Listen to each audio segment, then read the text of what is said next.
And I can get lower. I mean, I can get low. Oh, did you want me to go higher? We've all seen your Well, color. I mean, if that was good. It's a shame we're not recording. It really is.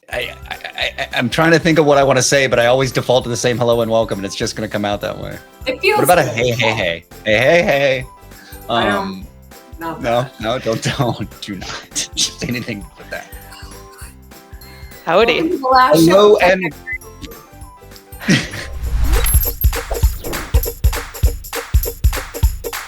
Hello and welcome to another episode of Tech Deck Karaoke. This week we are joined by somebody who holds the unique status of being the only person who's ever worked for me that voluntarily got the heck off my teams.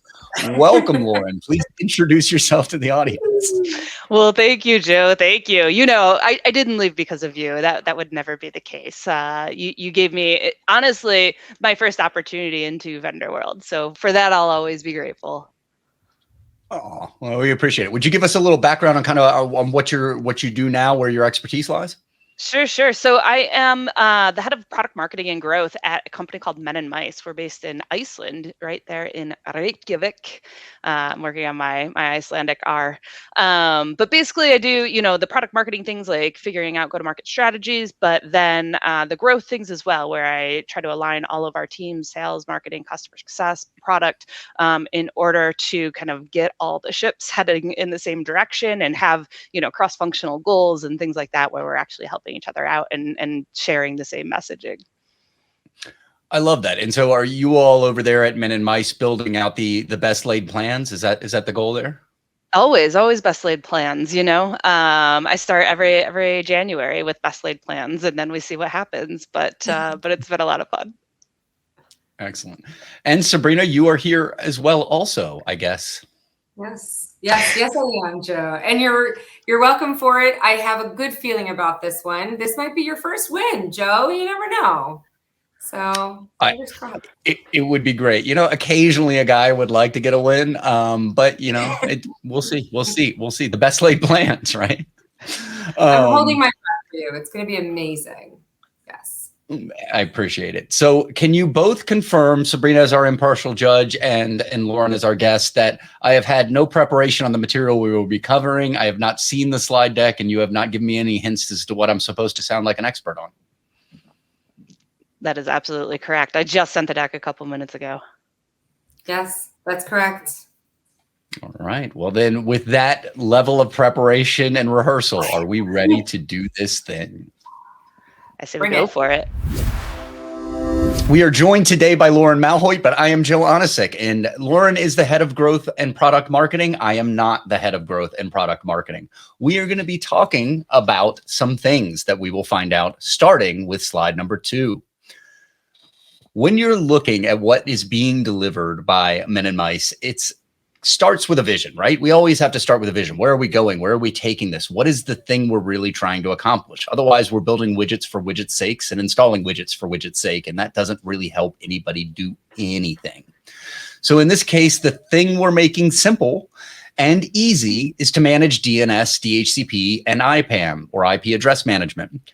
When we're looking at that, the reason this is a key area for growth and advancement is because a lot of this garbage is being run out of fragile spreadsheets and all sorts of other things, even in today's world. In fact, DNS is a great example because one of our favorite jokes in the networking world is it's never our problem, it's always DNS. So simplifying and making these things easier to use is obviously going to be beneficial to most any given organization, considering these are the backbone of how we deliver IT services. DNS, specifically the domain name service, is how that IP address you don't know translates into the domain name that you're searching for. So this happens within your systems, across your internet browsing, across everything we're doing, utilizing applications in a connected world. So these are the core and heart. Sounds like a good place to add some simplicity. So let's take that a step further. when we're looking at this world of madness we live in and the digital transformation initiatives we're trying to address in this crazy world, we have a foundation that is required to create the business value that digital transformation can bring. And that foundation is connectivity. If we do not have the solid connectivity foundation, none of these things are going to work. And I'll give you my favorite example. We love the buzzword IoT, or the Internet of Things. Well, all of those things are connected devices, collecting data, adding automation, doing whatever cool thing that widget does.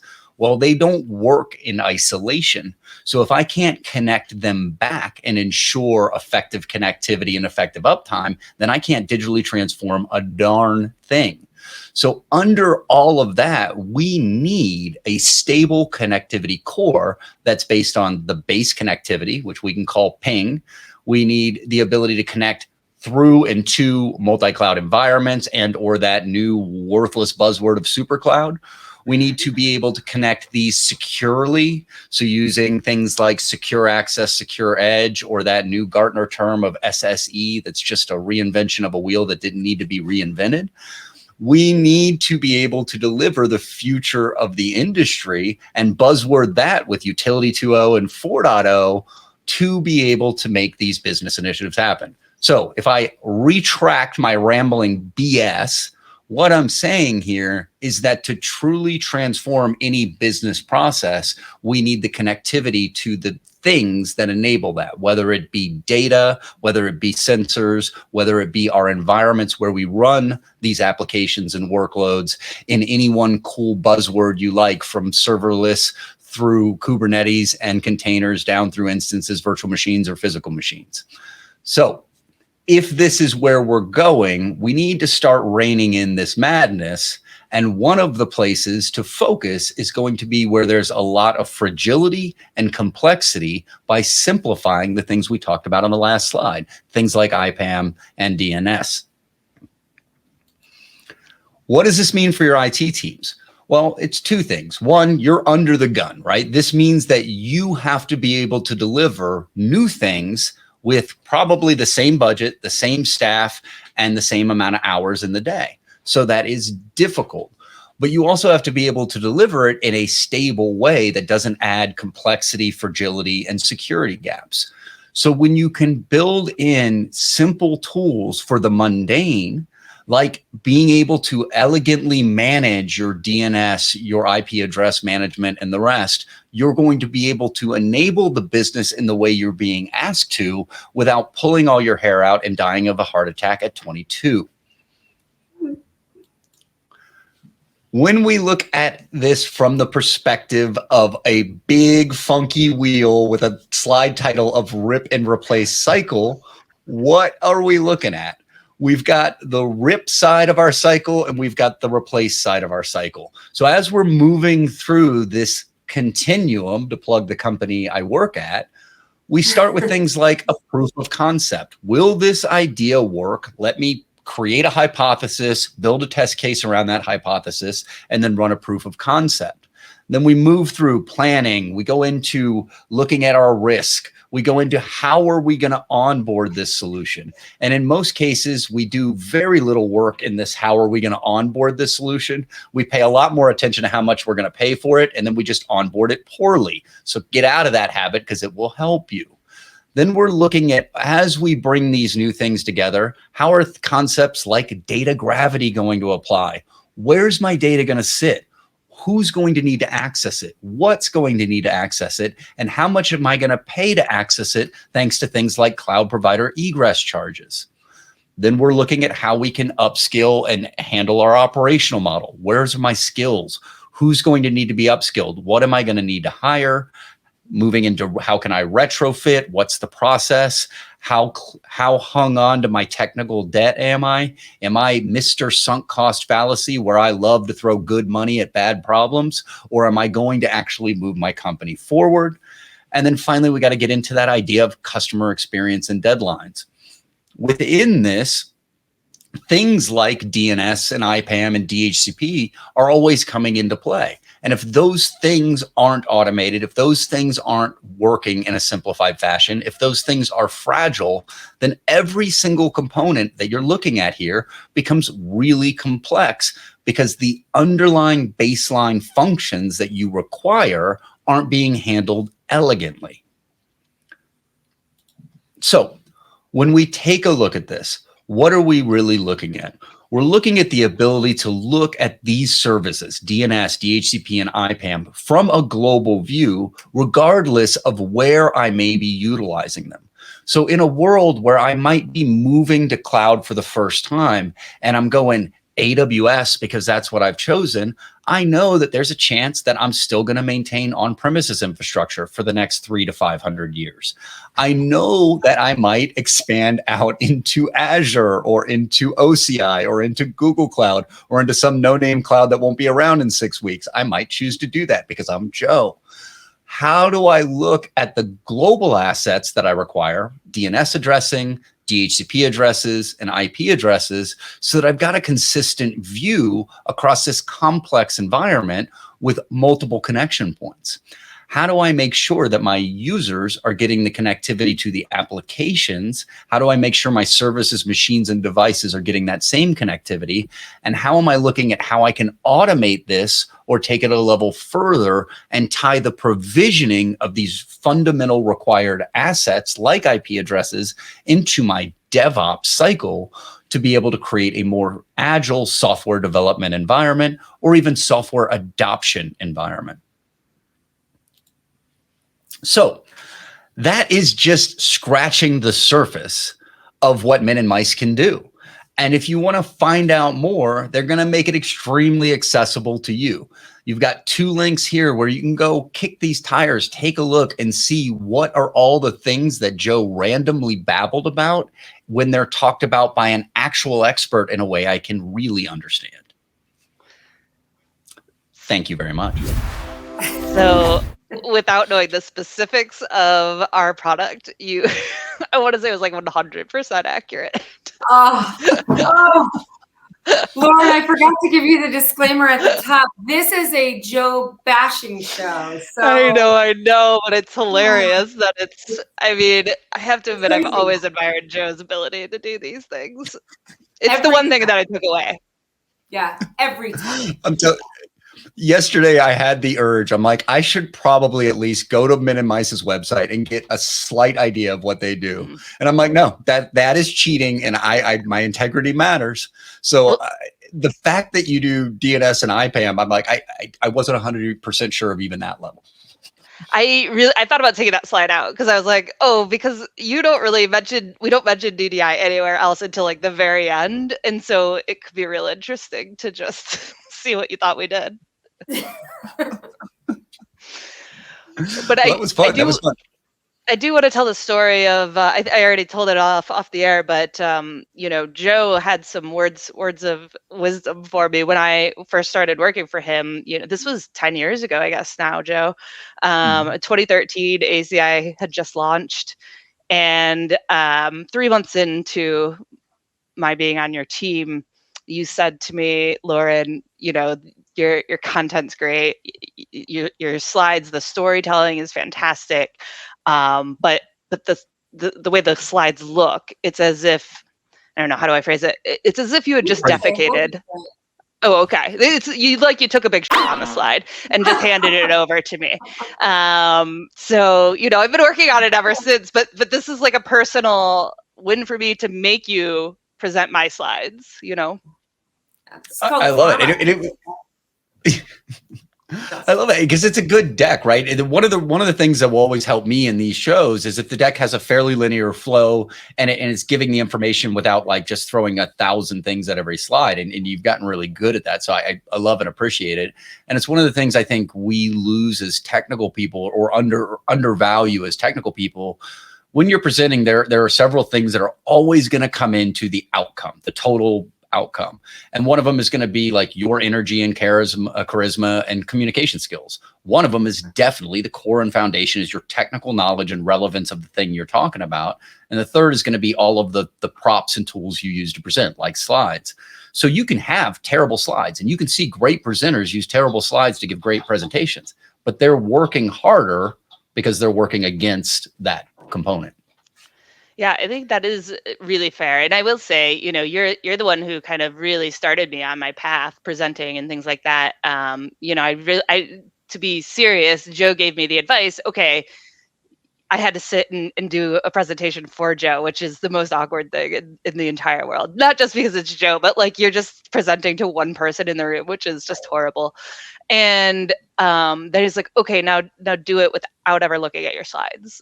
Like, if you have to look at your slides, it's a crutch and you're not doing it right. And so I've always kind of taken that. Of course, now that I work from home constantly, I always script it, and now I'm nervous what to do because I have to present it through this stupid application. But it's gonna be fine. Oh, you're gonna rock. You always do. I love it. That's one of my favorite hazing rituals for presenters, by the way, is like, okay, let's go through it. Great. Now close the laptop. What's on slide one and what's your story, right? Yeah. Because once you've got that, then you've got so much more flexibility in the room. Because one of the things happens to me too is if I'm not familiar with what I want to say in the flow of the slides, then I end up crutching by reading the slides, which is useless for all of us. Yeah. And you can see people's faces, which is sometimes helpful, or it just totally ruins your whole life, and you just have to go to bed and start again the next day. Yeah.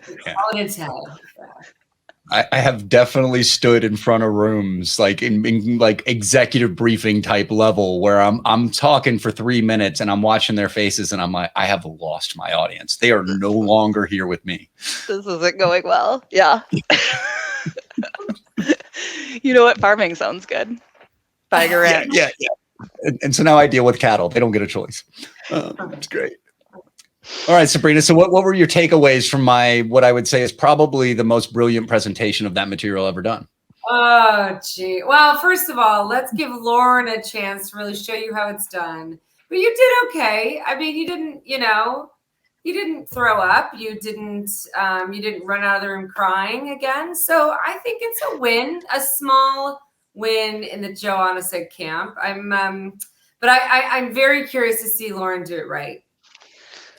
So this is one of my favorite things about working as Sabrina as a stellar leader is that she's very good at setting the bar to my aptitudes. So when I present, her bar for success is, did he fart, burp, or vomit?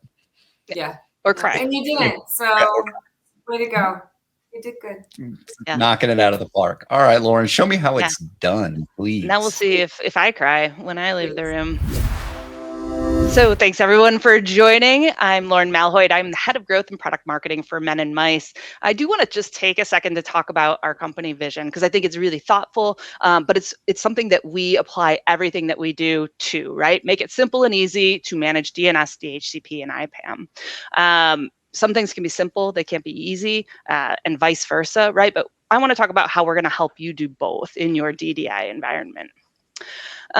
So here we are a decade later, probably, still talking about digital transformation. And, I know it's a buzzword.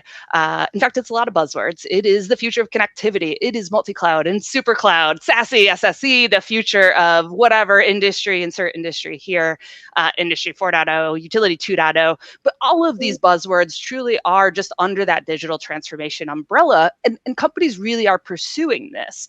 It is not a buzzword in the sense that it is just vaporware. It is truly something that companies are pursuing. According to a report from Flexera just from last year, 89% of companies are planning a multi-cloud architecture. Now, some are going to go all public, some are going to go all private, but most are probably going to do a mixture of both. Now, also, we start to sprinkle in things like hybrid working. When we talk about certain industries, we talk about retail being able to offer location-specific coupon promotion, curbside checkout. When we look at more industrial industries, we're talking about being able to locate widgets in the warehouse very quickly to get them out and ship them quickly to the customers, right? right? We talk about energy. We talk about doing sort of energy saving services for residential as well as company entities. And so this is, it's not just an IT transformation, it's about business drivers. It's about this digital transformation is about creating new revenue streams, literally. And so all of these new revenue streams, these business drivers, as part of the digital transformation that IT teams are expected to provide, it takes IT to kind of a new place. I use the word provide, but it actually takes IT beyond providing to actually creating new new revenue streams, which is something we haven't really seen from IT before, right? We went from IT as a cost center to even IT provider being like more cloud-like, right? Now it's like, hey, I need you to produce revenue now. And again, like Joe pointed out, they're doing it with all the same resources or maybe even less resources than they always had. So, I always ask, have you heard the term technical debt? And now I know Joe has heard the term technical debt before. Joe, do you want to take this opportunity? Can you define it for the rest of the audience, for those who haven't heard about it before? Yeah, sure. Put me on the spot. I hate Yeah. that. So technical debt is the investment we have in previous solutions that we're tied to, right? And some of it is emotional, some of it is real, some of it sits in between and in other areas. But the big problem with technical debt is that it comes back to this logical fallacy that we all share as humans called the sunk cost fallacy. And so we put more weight on the money we've already spent than on the money we may have to continue to spend to care and feed for something that shouldn't be there anymore. Yeah, I love that. I haven't really heard it that way, but I love, because it's like, it's the non-economist approach to something, which is because I've spent money on it, now I'm going to waste all my time on it. It's spending your money on the movie and you hate the movie, but you're going to watch it all the way through because you spent that $8, right? And that is exactly what you just described. I also think of it as kind of forcing, oh, you have something. Oh, I was just going to say, if you've ever been to a conference in Vegas and you sat around the gaming tables long enough, you've seen somebody in that sunk cost technical debt fallacy. They were up a little bit having fun, they're down a little bit, and now they will continue feeding that table money for the rest of the night until they don't have any more money left because they're just chasing that debt. So for whatever reason, right, IT teams are forced to use a solution that was chosen 2 years ago, whether it's their choice or their manager's choice or a previous team's choice, but they're forced to keep using a solution that doesn't actually align with what they're trying to do right now or maybe what they're trying to do in the future. And I think, it's important that we point that out, right? It's not the IT team's fault. They've done their due diligence. They've tried to pick a solution, based on capabilities, based on costs, generally out of these two things, like what services do they want to offer to their customers, what apps are they using internally, and then of course budget's always a thing that we have to consider, and how do we make operations simpler when thinking about all these things and introducing these new solutions. Sometimes it works out really well that they pick something that's going to work for them and it's going to work for the next 5 years, maybe even 10 years, but as we know, costs and capabilities change, right? Oceans become red, new competitors come out with new capabilities or new experience, et cetera, right? Square tires become hexagonal and then become round. And now you're stuck with the square tire still, even though there's a round tire over there, and operations are much simpler with a round tire, right? So, you're again stuck using solutions that are, meant for what you were trying to do 2 years ago. So, this brings us to the rip and replace cycle. Like I said, you're stuck using these solutions from 2 years ago. IT teams aren't getting trained on new solutions because there's just no time. The technical debt accumulation just keeps coming. The sunk cost fallacy, as you pointed out, Joe, like that, it's not getting better, right? Because we're just sinking more and more money into it, trying to make these old solutions work with new architectures. And now you've got, people's time in it, you've got more money in it, all sorts of things that keep people using these old legacy solutions. And traditionally, the only way out of this is to rip and replace. And I believe this is because we have a very hardware-centric mentality. Even though, we've been talking about being software-centric and application-centric and all sorts of things for over a decade now, we all still come from that hardware-centric world. And we just think you got to rip and replace. And therefore, migrations, right? And migrations are risky and painful. They are third-class citizens, and it is impossible to do any of these things. So, with all of that negativity, how do we actually end this endless cycle of technical debt, this endless cycle of rip and replace? Because we don't really have to do that anymore. And of course, I can't solve this for you, for your entire world, or even your entire IT team, but where I can help you is with, DNS, DHCP, and IPAM, or what we fondly refer to as DDI in our little corner of the world. So the solution that we offer for Men&Mice is called Maestro, if you get it, Maestro, like an orchestration system. But we are non-authoritative and we are a non-disruptive solution for your entire DDI environment, by the way. So whether you're in the cloud, whether you're on premises, whether you're using a managed external DNS service, whatever, right? We give you one UI, one API to go to for all of your processes, all of your workflows. So even if you decide to change maybe cloud providers later, maybe you want to move from AWS to Azure because it's more cost effective. Maybe you want to move back on-prem. All of the above, you should be able to make those services quite fungible. Go with either the most performant or the most cost effective, depending on what your goals are. And your goals might change, by the way, and we can help you do that. And you don't have to worry so much about the skill sets. You don't have to worry so much about changing your entire automation workflow practice, because now you're talking to different APIs. Let Maestro do the work of talking to those underlying services. And then you can use the best underlying services for your environment, even when your environment changes.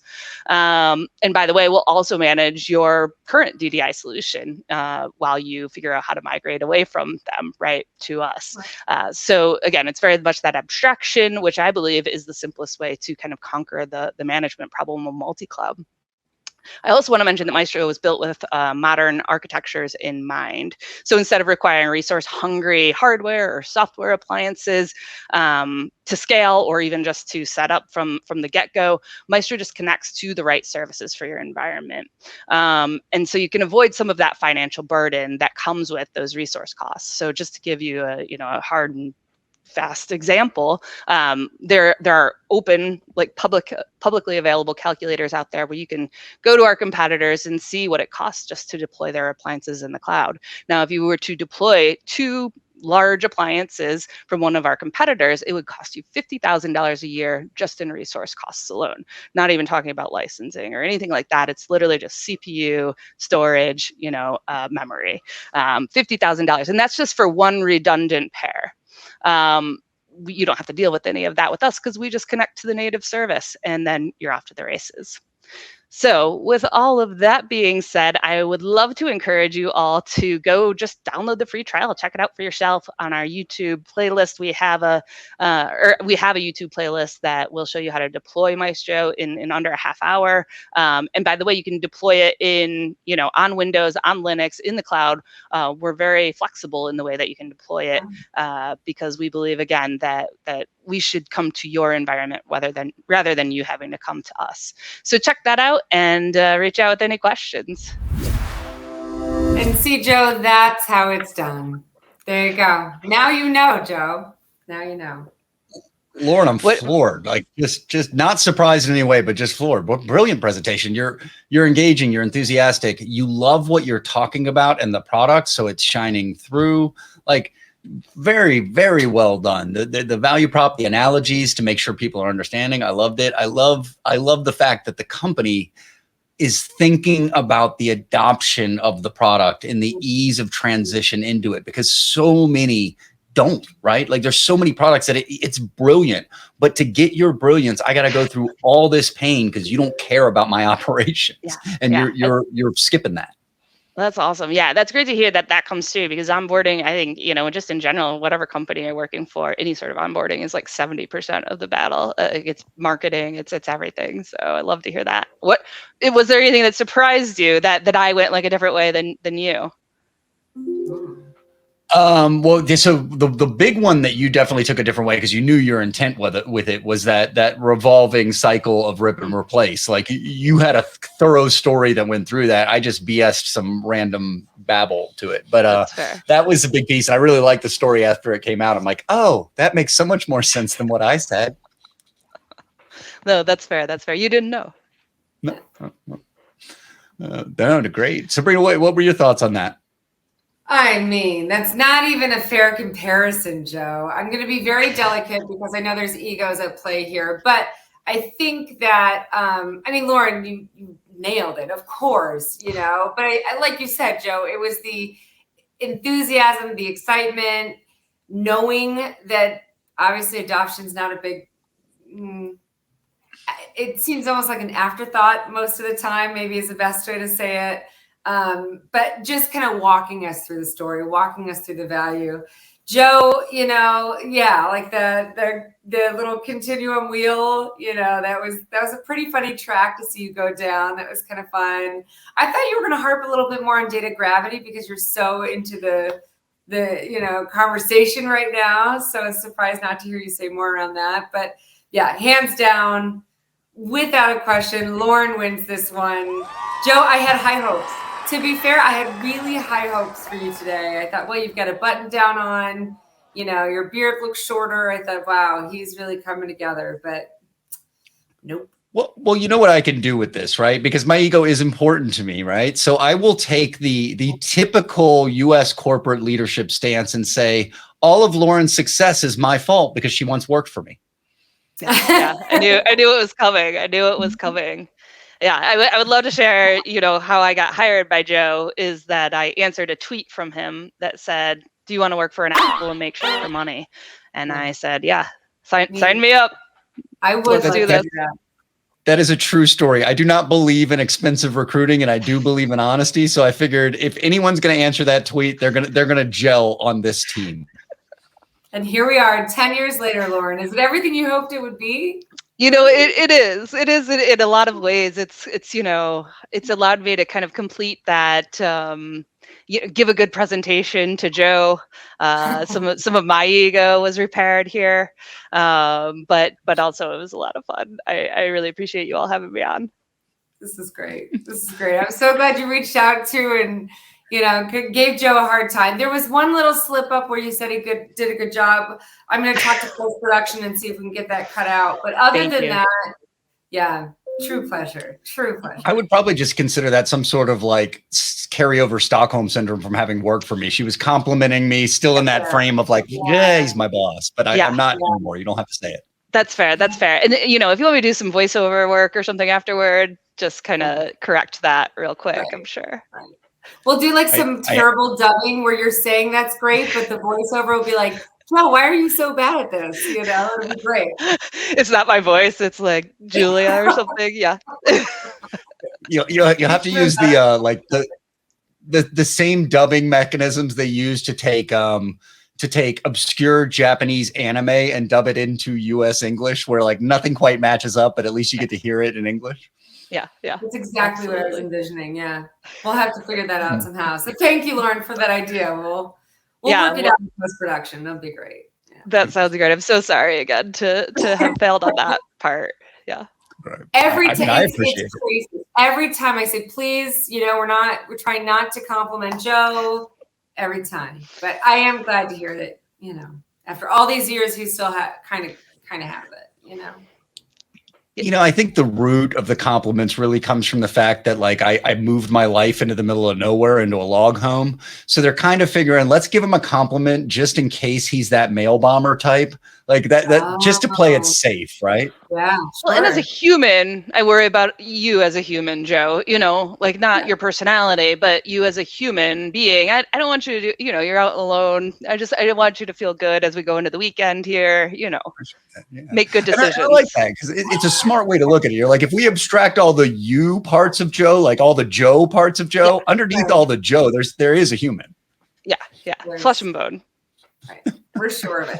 That I'm more convinced that Joe is some version of ChatGPT. I'm somehow going to figure out where that tie is because it's there. I'm confident of it. Yeah. There's always something. Although, it's interesting because I see some people try to imitate Joe's like his one-off comments or whatever, and they'll be like, this is a very Joe comment. And I'm like, that sounds nothing like Joe. I don't know who you're talking to. But so it's not, it's not always something that you can imitate. So I don't know if that if that's the exception that proves that he is part of ChatGPT, or Okay. Who knows? But that brings up a great question for you and our audience here. We have been toying with the idea, since ChatGPT is very popular, it's got a lot of things that in the AI world are progressing to. We have been toying with the idea of doing Joe versus the AI, where we pose a question to ChatGPT via prompt, and we pose the same question via the same prompt to Joe in real time, and we see if I can BS better than a language model. That's going to be. What do you think, Lauren? Any bets? Yeah. Yeah. No, I kind of love it. I feel like you have to have, like, someone has to really go through the questions, not Joe, obviously, but so and pick like the right questions for this. Like, I feel like there's going to be some back end work that happens. I almost feel maybe it's arrogance. Yeah, maybe it's arrogance, but I almost feel like just let any question fly. Just see if on any topic, anywhere you want to go, can Joe come up with an answer that sounds as plausible, right? Because again, ChatGPT and most of these large learning models are creating a very plausible answer out of the available training data, right? So out of whatever training data I have, can I create as plausible an answer? Okay. I mean, is there an element to, because, you can say like, and say it in Joe Onisic's voice, and see like, see what that turns out like from. Yeah. Apparently I am in the training data because I did ask it about me. Yeah. And it had obviously that's the first question. I mean, who would guess that Joe would ask the AI about himself? Like everyone. Everyone. Stop the show. Joe, of course you did. That's hilarious. It had a solid answer. I mean, there were definite mistakes, but it had a solid answer. I was happy with its answer about me. I'm not gonna lie, I did the same thing. And then I was sitting next to my partner, and then I asked about her, and it didn't know anything, and I felt kind of bad. To be fair, she doesn't like do anything on the internet, but I would never tell Sabrina. Yeah, I would never tell Sabrina, but it doesn't know about her. Fantastic. Then I have done my job. As a human. Yeah. No, I kept answering about another Sabrina Schaefer. It wasn't you. Yeah, there's a Sabrina Schaefer on Fox News. So there you go. I didn't pick the channel. I don't even know her. I'm sure she's lovely. I'm sure she's a great human. But I don't know what to do. I'm just going to throw off volume. Oh gosh! Well, at least you can laugh over your loss, Joe. Here we are. When you lose as much as I do, you're going to be really miserable if you can't laugh at yourself. Yeah, it becomes a win, doesn't it? Yeah, it's almost like 2 negatives equal positive in your life. Yeah. Sure. It's just a win to get to spend time with you two wonderful people. All right. With that, everybody, thank you so much for watching. It has been a pleasure, Lauren. Thank you. And the most important question, when people want to get more Lauren, when they want to learn more about you, when they want to connect with you or ask questions, how can they get a hold of you? Oh, LinkedIn's the best way right now. I'm old now, and I don't care to deal with Twitter, and I don't care to deal with any of the distributed models that are like Twitter. Maybe someday, but right now it's just LinkedIn. Yeah, that cracks me up. I at least once a week somebody says, "Hey, you need to check out this platform." I'm like, when I deleted Twitter, it was to reduce social connectivity, not to find a new connection. Especially when I have to work really hard at. One of my core values is convenience. So I'm gonna use that. That's great. Yeah. I have to be on Discord because I play Dungeons and Dragons, and that is where we communicate a lot of the stuff there, right? That I'm a cool guy. I play Dungeons and Dragons as an adult in my mom's basement. True story. But long story short, Discord works, but I feel like I could have 17 certifications and still not understand exactly how to tweak it and format it and use it correctly. Yeah. I don't. I mean, I have plenty of time for it. I just don't want to. It's not a tempting, it's more of a desire. It's like an interest thing. Yeah. Makes sense to me. Checks out. Love it. Love it. Well, thank you both for being here, Lauren. Thanks so much for joining us. I love the content. I love what you all have built over there. And now I am actually interested in going to learn more because that did enthuse me in getting an idea. So thank you. Well, thank you both for having me. It was an absolute pleasure. Yeah. Thanks, guys. See you next time.